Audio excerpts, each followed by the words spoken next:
The killings of unarmed men of color by both police officers and security guards in the last 2 years are very troubling.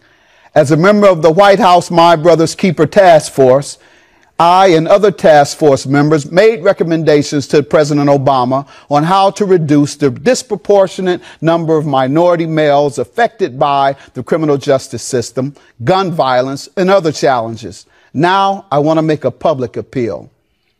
There has been a rash of men of color killed by the police since the death of Trayvon Martin, an unarmed teen killed by a neighborhood security guard. The police misconduct and use of excessive force plaguing our country must stop, as should the gun violence we see in our communities against each other. Before making our recommendations to the president, we studied some of the root causes of violence, contacts with the criminal justice system, as well as police misconduct and excessive force.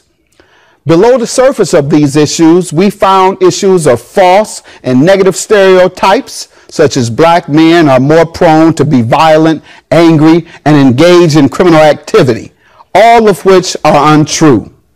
It was suggested that poverty, the denial of equal opportunity, and a failed education system, as well as a saturation of guns and drugs in our communities of color, are also major contributors to criminal activity and destructive behavior.